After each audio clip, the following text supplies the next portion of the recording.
एक गांव में टुनटुनी चिड़िया अपने दो छोटी बेटियां सोना और मोना के साथ रहती थी। सोना बड़ी बहन थी और मोना छोटी बहन थी। टुनटुनी के पास छोटा सा एक खेत था जिसमें उसने अंगूर के पेड़ लगाए थे।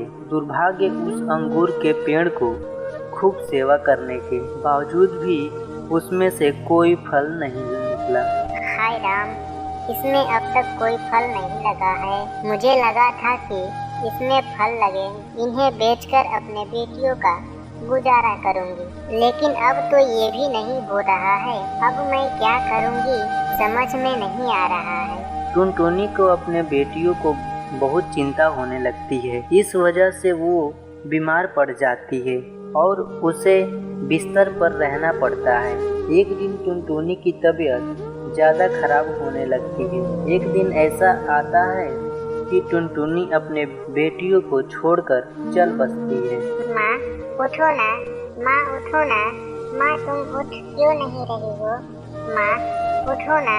मोना अब माँ कभी नहीं उठेगी, वो हमेशा के लिए हमें छोड़कर जा चुकी है। अब हम दोनों ही हैं एक दूसरे के लिए। माँ चली गई। दोनों बेटियां फुट फुट कर रो रही थी। इसी तरह 2 दिन बीत जाते हैं। मोना अब माँ तो चली गई, जो करना है अब हमें ही करना होगा। हमें ही खेती करनी होगी और अपना गुजारा चलाना होगा। देखो घर में भी खाने पीने का अब कुछ बचा नहीं, बस थोड़ा सा राशन बचा हुआ है। ये खत्म हो जाएगा तो फिर हम क्या खाएंगे? इसीलिए चलो अब हम खेत पर जाकर खेती करेंगे, वरना हमारा गुजारा कैसे होगा? हाँ सोना दीदी, तुम सही कह रही हो। चलो हम दोनों खेत पर चलते हैं। वो दोनों खेत पर चले जाती है। वो देखती है कि वहाँ पर अंगूर का सूखा हुआ पेड़ लगा हुआ है, जिसे देखकर मोना कहती है, सोना दीदी, ये अंगूर का पेड़ तो सूख गया है, चलो इसे यहाँ से हटा देते हैं। उसके बाद हम यहाँ पर नए फसल बोएंगे। नहीं नहीं मोना, देखो इस पेड़ में पत्ते आ रहे हैं, ये जीवित पेड़ है, हम इसे नहीं मार सकते हैं। पेड़ देखो सजीव होते हैं क्योंकि इनमें भी जान होती है। हम जैसा नहीं कर सकते हैं। एक काम करते हैं, हम इसी पेड़ को सेवा करते हैं और रोज इसमें पानी डालेंगे। क्या पता इसमें से पता लगने लगे, इसमें फल लगना शुरू हो जाए। उसके बाद दोनों बहनें घर लौट आती है। वो देखती है कि उनके घर के बाहर गांव का जमींदार खड़ा है। अरे अनाथ लड़कियों, तुम फिर आ गई हो। चलो ये घर जल्दी से खाली कर दो। तुम्हें इस घर में से जो भी बोरिया बिस्तर लेना है ले लो और निकल जाओ यहाँ से। ऐसा क्यों कह रहे हैं जमींदार साहब?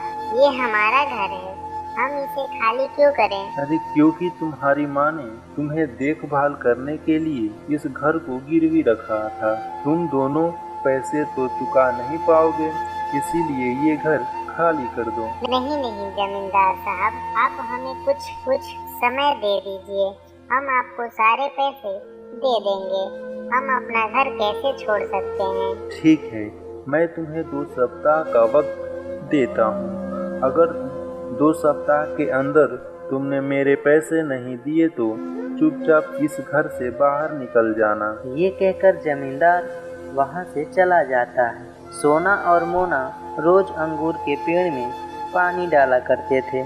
इसी तरह कई दिन बीत जाते हैं। एक दिन वो लोग खेत पर जाते हैं तो उनकी आंखें हैरान हो जाती है।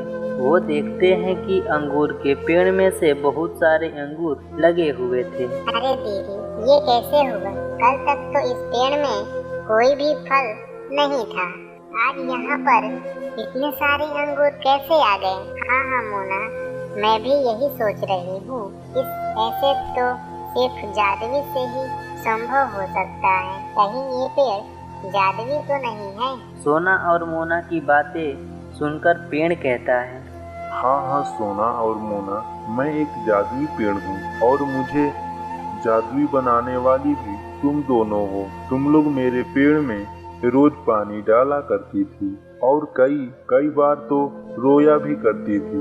जिस दिन तुम दोनों के आंसू मेरे पेड़ पर गिरे उसी दिन से मैं जादुई बन गया और देखा आज ये क्या हुआ। अब मैं तुम दोनों का पेड़ हूँ। तुम दोनों ने मेरी खूब सेवा की है।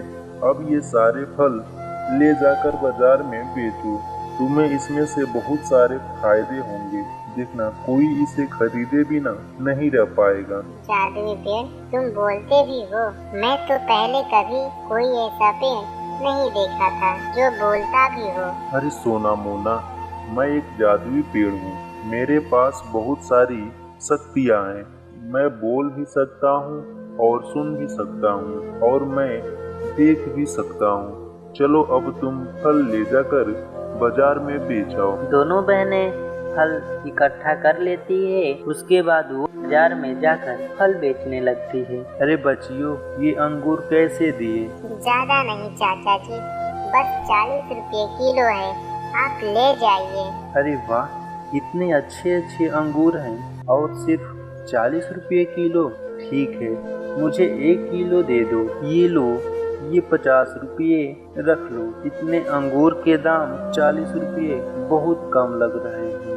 मेरी तरफ से ये 10 रुपया ज्यादा रख लो। पहले ही दिन उन दोनों की कमाई अच्छी खासी हो जाती है। सोना और मोना के पास बहुत सारे पैसे हो गए थे। जमींदार फिर से उनके घर आता है और कहता है, अरे वो अनाथ लड़कियों, पैसे आया या नहीं? अगर पैसे मिल गए हैं तो मुझे दे दो, वरना ये घर खाली कर दो। ये लीजिए जमींदार साहब, आपके पूरे पैसे।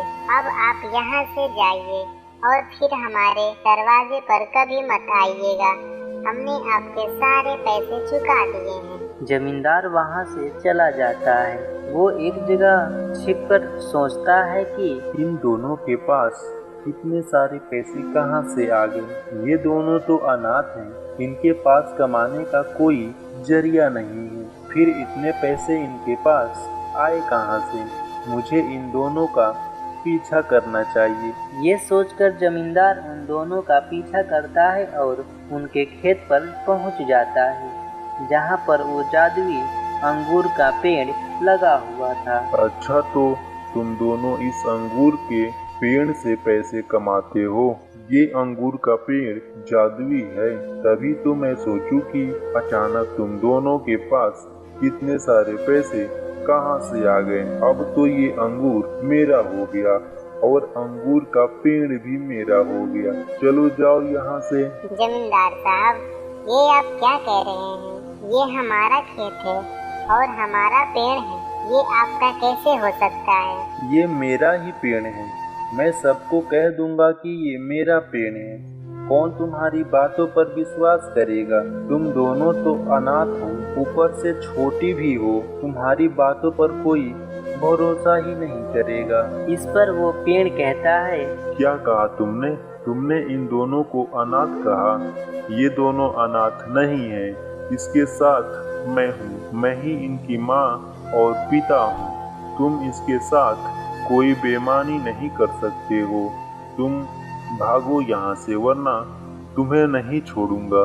अरे वाह, यह जादुई पेड़ बोलता भी है, तो मेरा ये बहुत काम की चीज है। इसे दिखाकर बहुत सारे पैसे कमा सकता हूँ। तुम ऐसे नहीं मानोगे।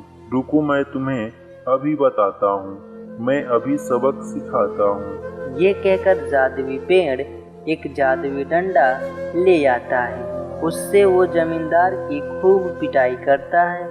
जमींदार डरकर वहाँ से भाग जाता है। सोना मोना बच्चों, देखो तुम दोनों बिल्कुल भी मत डरो। मैं हूँ ना तुम्हारे साथ। मैं हमेशा तुम्हारे साथ रहूँगा। अब मैं ही तुम्हारे माँ और पिता के समान हूँ। तुम दोनों ने मेरी जितनी भी सेवा की थी उसका फल तो तुम्हें मिलना था। तुम दोनों फिक्र मत करो और अपना काम चालू रखो। ये ले जाओ और ये अंगूर ले जाके बाजार में बेच दो। अब डरने की ज़रूरत नहीं है। अब डरने की ज़रूरत नहीं है। मैं हूँ ना तुम्हारे साथ। सोना और मोना दोनों बहुत खुश हो जाती है और फिर वो दोनों बहनें अंगूर के पेड़ के साथ हंसी खुशी रहने लगती है। तो दोस्तों, यह जादुई कहानी आपको कैसी लगी आप कमेंट में ज़रूर बताइएगा। और हाँ, ये कहानी आपको थोड़ी भी अच्छा लगे हो तो आप चैनल को सब्सक्राइब ज़रूर करिएगा और शेयर भी करिएगा।